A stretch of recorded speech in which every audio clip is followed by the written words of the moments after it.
Welcome students. तो हमने last जो लेक्चर है उसमें क्वेश्चन कंप्लीट नहीं किया था, छोड़ दिया था यहीं तक कि G x by u one u two u three का फंक्शन है वो कितने के बराबर आ गया था, H one H two H three के बराबर आ गया था। लेकिन क्वेश्चन आगे भी कह रहा था कि कार्तीय, गोलीय और बेलनीय निर्देश तंत्र में इसकी वैल्यू निकालनी है। तो निकाल सकते हो क्या? अरे स्केल गुणक H one H two H three की वैल्यू पुट करनी थी बस, और कुछ नहीं करना था। नहीं होगा? हो जाएगा। देखो कि कार्तीय निर्देश तंत्र में हम बात कर रहे हैं। कार्तीय निर्देश तंत्र में, कार्तीय निर्देश तंत्र में वो कितना होता है, H1 H2 H3, इनकी वैल्यू कितनी होती है, 1। तो J यहां पर आ जाएंगे कितना, जो x बाई जेड है, x बाई जेड है वो u1 u2 u3 इस तरह फंक्शन होगा। वो h1 h2 h3 1 है, कितना हो जाएगा 1। ये तो इसके लिए रहा। दूसरा गोलीय के लिए अगर हम बात करें तो गोलीय निर्देश तंत्र के लिए, गोलीय निर्देश तंत्र के लिए कितना हो जाएगा बताओ, h1 h2 h3 कितनी होती है, 1 r r sin थीटा। गोलीय के लिए पूछ रहा हूं, 1 r और ये r sin थीटा, इन वैल्यूज को पुट करना है। तो j x by Z function है u1 u2 u3। अब u1 u2 u3 के स्थान पर यहां पर तो कितना हो जाता, जब अगर हम कार्तीय में बात कर रहे हैं तो ये तो x बाई जेड ही हो जाता। u1 u2 u3 की वैल्यू यहां पर कितनी होती, r थीटा फाई। तो r थीटा फाई इस तरह से लिखेंगे उसमें, और वो कितना हो जाएगा, इसको रखेंगे तो वैल्यूज को r स्क्वायर साइन थीटा।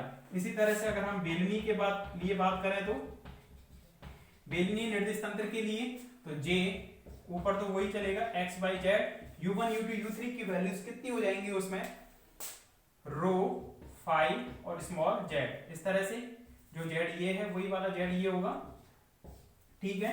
रो फाई जेड स्मॉल जेड ये है दोनों में, या इस तरह से भी बना सकते हो दोनों जेडों को, लेकिन हम नॉर्मली ये ऐसे ही बनाते हुए आ रहे हैं तो ऐसे ही बना दिया हमने छोटा। तो यहाँ पर कितना होगा, h1 h2 h3 की वैल्यू 1, इसकी रो और इसकी 1 रो 1, तो ये कितना आ जाएगा रो। कंप्लीट करें इसको यहां तक।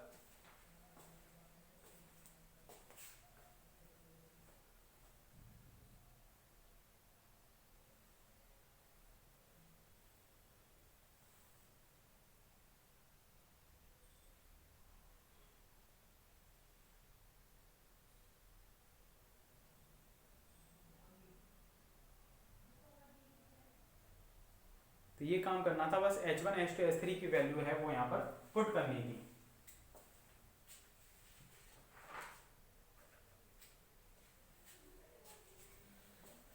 करें कंप्लीट इसको।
इसके बाद नेक्स्ट क्वेश्चन लिखें, यदि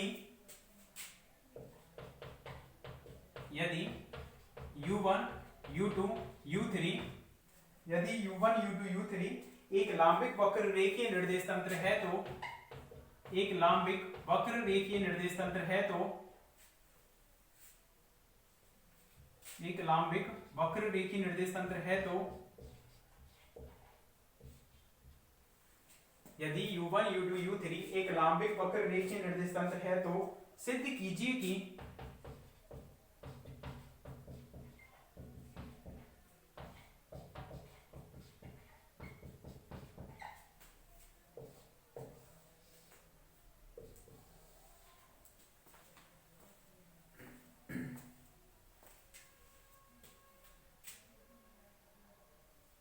यदि u1 u2 u3 एक लांबिक वक्र रेखीय निर्देश तंत्र है तो सिद्ध कीजिए कि ये वाली चीज लिखें del r vector upon del ui dot del uj vector gradient uj vector एक तरह से ये equal to 1 if i equal to j और यदि 0 होगा कब, जब i is not equal to j। लिखें इसको पूरा, इसको प्रूफ करना है हमें।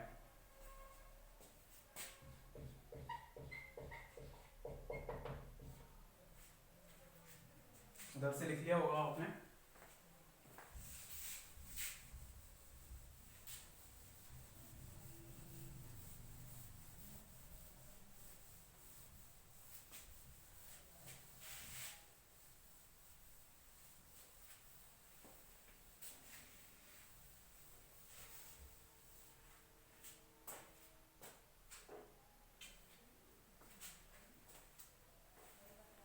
तो क्वेश्चन लिख लिया होगा। अब इधर फोकस करें पूरा, इस चीज को हमें सिद्ध करना है कि u1 u2 u3 वही लांबिक वक्र रेखीय निर्देश तंत्र है, उसके अंतर्गत r वेक्टर, और ये चीज हमें प्रूफ करके लानी है। तो देखें, तो सबसे पहले ग्रेडियंट uj वेक्टर है यहाँ पर और del r vector upon del ui, इसको देखेंगे।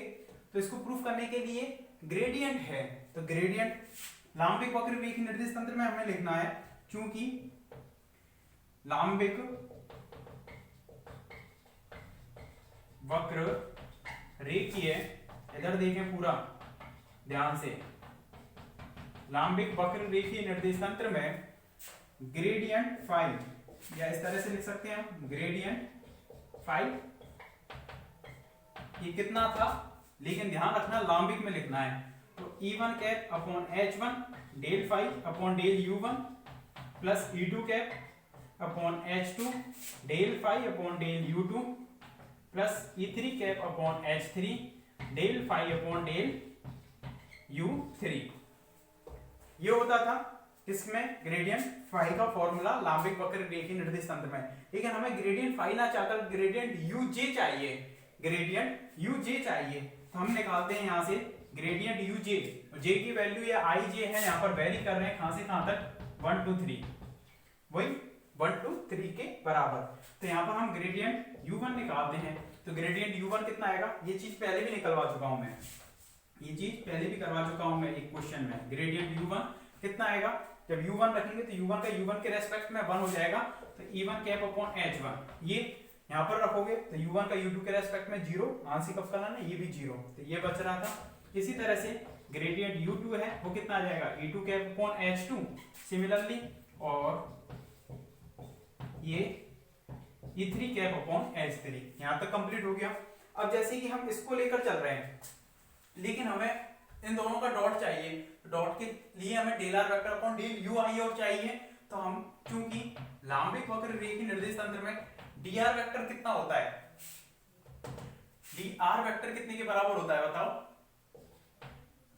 h1 du1 e1 cap plus h2 du2 e2 cap plus h3 du3 e3 cap. अरे होता है या नहीं होता कि dr वेक्टर इतनी के बराबर तो था, विस्थापन सदिश जो हम लिख रहे थे h1 du1 e1 कैप, अरे dxi cap plus dyj cap plus dz की कैप कार्तीय में लिखते थे, यहाँ पर किस तरह से लिखना पड़ेगा, इस तरह से। ये हो गया dr वेक्टर इक्वल टू, अब इसका इसके साथ हम करते हैं डॉट प्रोडक्ट, ध्यान से देखना इसको, थोड़ा अलग टाइप का क्वेश्चन है। समीकरण 1 व 2 से, समीकरण 1 व 2 से इसको कंप्लीट करेंगे तो कितना आएगा बता सकते हो, कैसे कि हमें करना है u1 डॉट dr वेक्टर आगे, क्योंकि डॉट प्रोडक्ट तो क्या होता है, क्रम में होता है, a dot b equal to b dot a, तो उस चीज का कोई फर्क नहीं पड़ेगा यहाँ पर कि पहले करना है डॉट या बाद में करना है, क्रॉस में फर्क पड़ता है, क्रॉस क्रम में नहीं होता है। तो डॉट करेंगे तो बताओ यहाँ पर कितना आ जाएगा, डेट इसके साथ कर रहे हैं केवल, तो E1 कैप का E1 कैप के साथ डॉट कितना होगा 1, और सभी के साथ E2 कैप के साथ इसका 0 हो जाएगा, E3 कैप के साथ इसका 0 हो जाएगा, तो और H1 से H1 कट जाएगा, तो हमारे पास कितना बचा, केवल DU1, कितना बचा, DU1 बचा, इक्वेशन नंबर 3। ये इक्वेशन हमें मेन लानी थी, इसी से काम चल जाएगा, हमें ये चीज हमारी सॉल्व हो जाएगी। क्या किया था, ग्रेडियंट लेकर चले थे, हमें चाहिए था ग्रेडियंट DU, तो फाई के स्थान पर U1 U2 U3 इस तरह से रख दिया, जो कि लंबी वक्र रेखा निर्देश तंत्र में क्या है, एक्सिस है, ये निर्देश अक्ष है, और dr वेक्टर को हम लंबी वक्र रेखा निर्देश तंत्र में इस तरह से लिखते हैं, उसका हमने कर दिया यहाँ पर डॉट प्रोडक्ट। अब देखना जो r वेक्टर है वो किस किस का फंक्शन है, U1 U2 और U3 का फंक्शन है। ये काम क्यों कर रहे हैं हम, देखो dr वेक्टर है, dr वहां पर क्या आ रहा है, पूर्ण अवकलन, जबकि ये चीज क्या है यहाँ पर आंशिक अवकलन, इतनी चीज तो आ रही है, i की वैल्यू हमने फिक्स कर ली या j की वैल्यू हमने फिक्स कर ली, कितनी 1, ये लेकर चल रहे हैं हम, और यहाँ पर पूर्ण अवकलन dr वेक्टर को हमें आंशिक अवकलन के रूप में चेंज करना है, तो पूर्ण अवकलन को हम आंशिक अवकलन के रूप में अगर लिखना चाहें तो ऐसे तो लिख पाएंगे उसको, अगर हम उसको फंक्शन मान लें इस तरह से, तो यहाँ पर dr वेक्टर हम कितना लिख देंगे, अरे लिखा था या नहीं लिखा था पहले भी ऐसे, आंशिक अवकलन में लिखते हो आप du2, और यहाँ पर कितना आ जाएगा, del r vector upon del u3 du3, लिखा था पहले भी ऐसे। तो dr वेक्टर की हम जो वैल्यू है समीकरण 3 में रखेंगे, समीकरण 3 में उपरोक्त मान को रखने पर, तो यहां पर रखेंगे u1 डॉट dr वेक्टर की वैल्यू ये आ गई हमारे पास, del r vector upon del u1 du1 plus del r vector upon del u2 du2 plus del r vector upon del u3 du3, ठीक है। और ये कितने के बराबर चल रहा है, कितने के बराबर चल रहा है, ये du1 के, du1 के बराबर चल रहा है। अब हमें क्या करना है, देखो कि इधर तो du1 है, तो du1 के गुणांकों की अगर हम तुलना करें दोनों तरफ, तो du1 का गुणांक, du1 के गुणांकों की, ये हम ये ऐसे लिख दो, गुणांकों की तुलना करने पर du1 के गुणांकों की तुलना करेंगे तो ग्रेडियंट u1 डॉट कितना आ जाएगा, del r vector upon del u1, इसका डॉट इसके साथ करेंगे तो ये बचेगा du1 का गुणांक, और उधर कितना है 1, ठीक है। du2 के गुणांकों की तुलना करें तो, du2 के गुणांकों की तुलना करें तो कितना आएगा बता सकते हो, gradient u1 dot del r vector upon del u2, du2 का गुणांक तो ये हो जाएगा, और उधर तो है ही नहीं, 0 इंटू du2 लिखेंगे तो 0 आ जाएगा। इसी तरह से du3 का जो गुणांक है वो कितना हो जाएगा, gradient u1 dot del r vector upon del u3 equal to 0। यहां तक कंप्लीट कर रहे हैं इसको, ये तो हमने u1 के लिए डॉट प्रोडक्ट किया था। इसी तरह से अगर हम u2 लेकर चलते तो उसमें कौन सा मान आता बता सकते हो आप, अगर ग्रेडियंट u2 लेकर चलते हैं हम यहाँ पर, जहां पर भी हमने ये किया है ग्रेडियंट u1, यहाँ पर अगर हम u2 लेकर चलते तो u2 देखो 1 1 थे तब 1 आ रहा है, तो यहाँ पर 2 लेते तो 2 2 वाला ये वाला बना जाता, और ये वाला लेते u3 वाला तो ये वाला बनाता उस स्थिति में, ठीक है। करें इसको यहाँ तक कंप्लीट। इस तरह से हम पूरा नहीं करना है, दोबारा से उसको सिमिलरली करते हुए लिख देना है।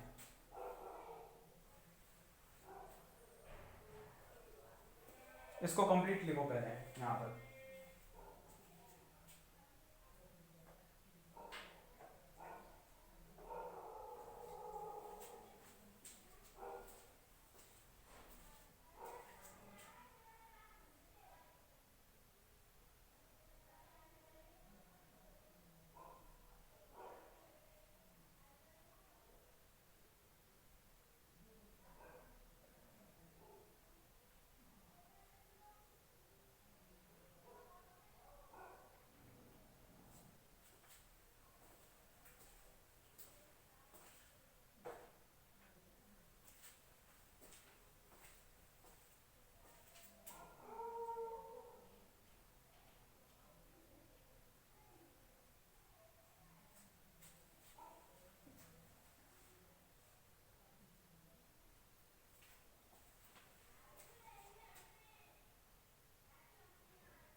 समीकरण 4।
यहाँ तक ये कंप्लीट हो गया।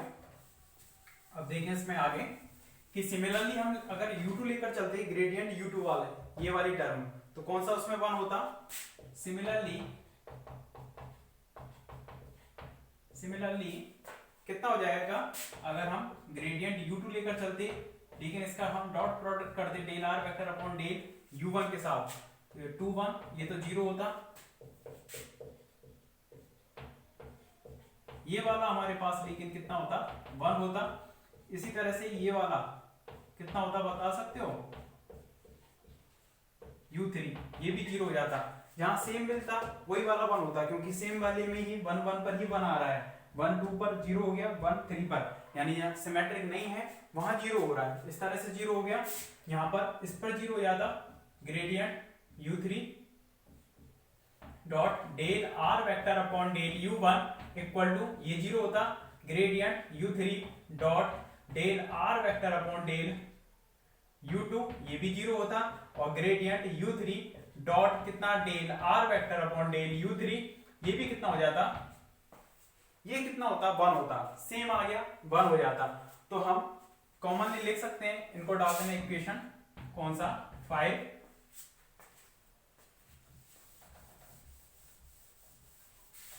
और लिख सकते हैं हम यहां से एक चीज, समीकरण 4 व 5 सभी को एक ही बोल दिया 5, समीकरण 4 व 5 को व्यापक रूप में लिखने पर, व्यापक रूप में अगर हम इसको लिखेंगे समीकरण 4 व 5 को, तो ये कितना हो जाएगा देखें कि इसको हम इस तरह से लिखते हैं ui, और यहां पे लिखते हैं del r vector upon del uj, इस तरह से i और j, और यहां पर लिख दें हम इसकी वैल्यू 1 आ रही है या फिर 0 आ रही है, दो ही तो वैल्यू आ रही है, या तो 1 आ रही है या फिर 0 आ रही है सभी समीकरण में। तो 1 तो कब आ रही है, if i equal to j, मतलब ये दोनों जब 1 1 है 2 2 है 3 3 है, मतलब सेम है, तो i इक्वल टू j पर 1 आ रही है, और 0 कब आ रही है, जब i is not equal to j है। इस तरह से हमने इसको लिख दिया। और इसका अपोजिट आपको लग रहा होगा कि अपोजिट करके, तो डॉट प्रोडक्ट है वो क्रमभिन्न में होता है, इसलिए उसको अपोजिट करके भी लिख सकते हैं। कंप्लीट करें इसको, यहां तक लिखें इसको।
तो यहाँ तक आपका जो चैप्टर है पहला लांबिक वक्र रेखीय निर्देश तंत्र वाला, ये कंप्लीट हो चुका है। इसमें हमने ग्रेडियंट, डाइवर्जेंस, कर्ल, 3 तो ये मेन टॉपिक देखे थे और एक जेकोबियन देखा था। 4 मेन टॉपिक हैं इसमें, ग्रेडियंट, डाइवर्जेंस, कर्ल और जेकोबियन, जो कि हमने किस किस में देखे थे। 3 निर्देश तंत्र थे मेनली, कार्तीय, गोलीय और बेलनीय। उन निर्देश तंत्रों में हमने तीनों पर उसकी वैल्यू हमने चेक की है, लेकिन हमने तीनों में निकाला नहीं था। डेरिवेशन किस में किया था?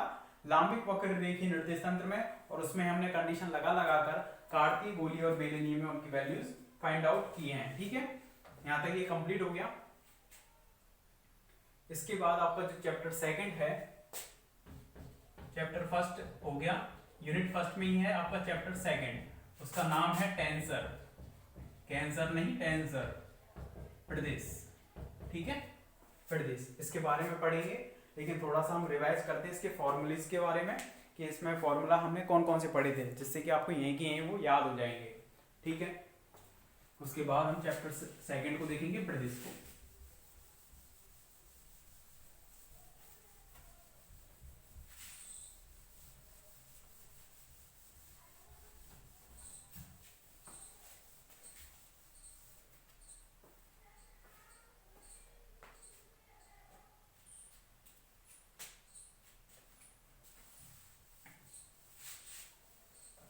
लिख लिया होगा आपने ये।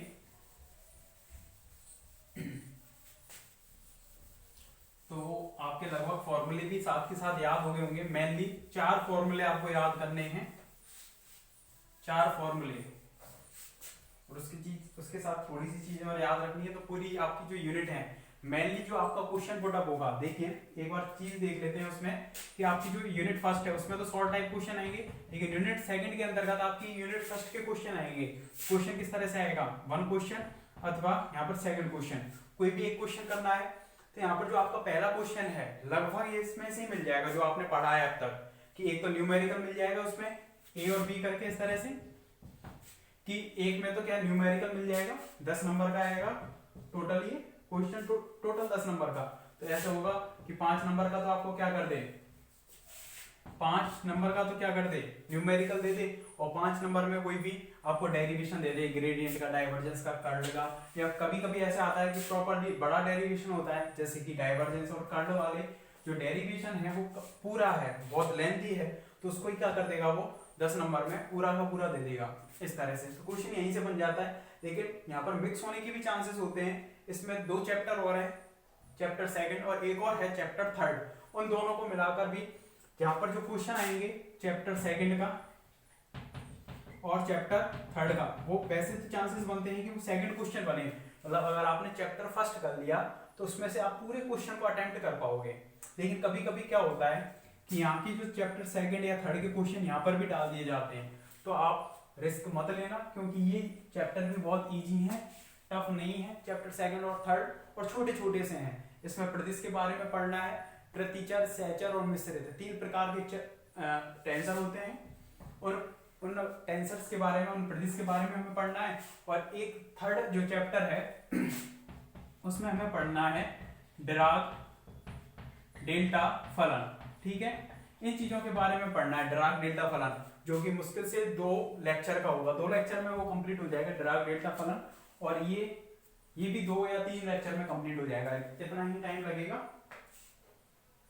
ठीक है, तो मैं कह रहा था कि क्वेश्चन हमारे जो न्यूमेरिकल क्या फॉर्मूले, उनको रिवाइज करने की बोल रहा था कि हमने मेनली कितने फॉर्मूले पढ़े हैं, 3, ग्रेडियंट, एक फिर डाइवर्जेंस का जो कि वेक्टर का होगा, और एक कर्ल CURL ऑफ A, ये 3 हमने पढ़े हैं। तो ग्रेडियंट फाई का कितना होगा, E1 cap upon H1 del phi upon del U1 plus E2 cap upon H2 del phi upon del U2 plus E3 cap upon H3 del phi upon del U3। Gradient का ये है। और यदि इसमें U1 U2 U3 कितनी value हो जाएंगी उनकी, x y z, और H1 H2 H3 1 1 1 हो जाए तो वो कार्तीय में हो जाएगा, 1 r sin थीटा हो जाए तो गोलीय हो जाएगा, और बेलनी के लिए 1 रो और 1 ये वैल्यू हो जाएंगी। तो ग्रेडियंट का हम फॉर्मूला निकाल सकते हैं। डाइवर्जेंस का कितना था, 1 अपॉन H1 H2 H3, यहाँ पर H1 E1 cap, H2 E2 cap, ये याद होने चाहिए आपको, क्योंकि ये याद नहीं है तो आगे कुछ नहीं कर पाओगे फिर, क्योंकि इन्हीं पर है बेसिस पे क्वेश्चन, जो क्वेश्चन कराए थे वो इन्हीं पर थे फिर। और यहाँ पर कितना हो जाएगा, del upon del U1 del upon del U2 del upon del U3, इस तरह से। और आगे जो 4th यूनिट आएगी उसमें बहुत ज्यादा यूज होंगे ये, मेनली कर्ल वाला CURL का कर्ल, पर ये डाइवर्जेंस का भी होगा कहीं कहीं। A1 E1 cap, A2 E2 cap, और ये वाला A3 E3 कैप। ठीक है, याद हो जाएंगे ये। CURL curl of A 1 upon H1 H2 H3, यहाँ पर कितना हो जाएगा, सॉरी क्या कर दिया, ये कर्ल का लिखा है हमने, कर्ल ऑफ A का। ठीक है, सारे ग्रुप में हमने जो लिखा है ये हमने इसको भी मिस्टेक कर दी, देखो A1 H1 A2 H2 और A3 H3। ठीक है, कर्ल ऑफ A का ये लिखा है हमने, मिस्टेक कर दी थी इसमें। और डाइवर्जेंस ऑफ A का कितना होगा, 1 अपॉन H1 H2 H3, और ये होगा del upon del U1 A1 H2 H3 plus del upon del U2 A2 H1 H3 plus del upon del U3, ये कितना हो जाएगा, A3 H1 H2। इस तरह से ये किसका हो गया, डाइवर्जेंस का। तो डाइवर्जेंस का, कर्ल का और ग्रेडियंट का ये फॉर्मूले याद होनी चाहिए। और एक जैकोबियन वाला, कि जैकोबियन को हम किस तरह से खोलते हैं UV को, ये आपको आना चाहिए सारे ग्रुप में। ये 4 फॉर्मूले मेन है चैप्टर फर्स्ट में। ठीक है, यहाँ तक कंप्लीट ये आपको याद हो जाए तो आपका जो चैप्टर है वो कंप्लीट हो जाएगा। चैप्टर सेकंड है उसको हम पढ़ेंगे नेक्स्ट लेक्चर में। Okay, thank you.